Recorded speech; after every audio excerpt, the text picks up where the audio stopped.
कौन देश की चिंता कर रहा है, कौन नेशन फर्स्ट की बात करता है। हमने तय किया कि राष्ट्र प्रथम, राष्ट्रीय चरित्र युक्त व्यक्तित्व निर्माण होना चाहिए। देश पहले, पार्टी बाद में और सेल्फ लास्ट में। कांग्रेस और अन्य पार्टियों में व्यक्तिवादी पार्टियां हैं, उनमें एक नेता है और उसी का परिवार का वो भरण पोषण करते हैं। उनमें सेल्फ पहले है, वो नेशन तो बाद में है। आज हमारा देश, हमने तय किया कि राष्ट्र प्रथम, पार्टी बाद में और हम और अंत में। यह हमारी सोच है। बहुत बड़ा अंतर है। इस बात को समझने की कोशिश करें और लोगों को समझाने की कोशिश करें।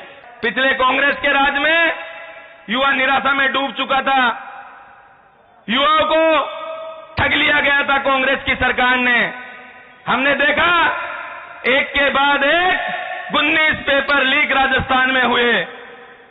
उन्हें लीक पेपर में कोई मजदूर का बेटा था, कोई किसान का बेटा था, कोई अध्यापक का बेटा था, कोई कांस्टेबल का बेटा था।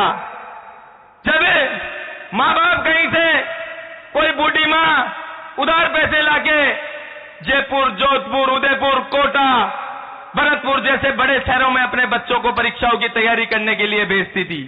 लगातार कई दिन तक मेहनत करने के बाद में, लगातार परिश्रम करने के बाद में उस युवा को पता चलता था कि उसका पेपर भेज दिया गया और कांग्रेस के किसी नेता के रिश्तेदारों को वो पेपर दे दिया गया, तो उसको बड़ी निराशा होती थी। विधानसभा चुनाव से पहले राजस्थान में देश के प्रधानमंत्री जी ने सभी चुनाव की बड़ी रैलियों में कहा था कि पेपर लीक की घटनाओं पे रोक के साथ साथ एक भी पेपर लीक का जो दोषी है, हमारी सरकार आएगी तो एक भी नहीं बच पाएगा। और मुझे खुशी होती है आप सब लोगों को बताने में कि भारतीय जनता पार्टी की सरकार बनने के बाद 400 लोगों को जेल की सलाखों में जाना पड़ा है। साथियों, मैं आप सब लोगों को बताना चाहूंगा कि हमारी सरकार बनने के बाद में आदरणीय मुख्यमंत्री जी के नेतृत्व में, आदरणीय प्रदेश अध्यक्ष जी नेतृत्व में हमारी सरकार ने युवाओं को रोजगार का अवसर दिया है। 1 लाख से अधिक युवाओं को नियुक्ति पत्र जारी कर दिए गए।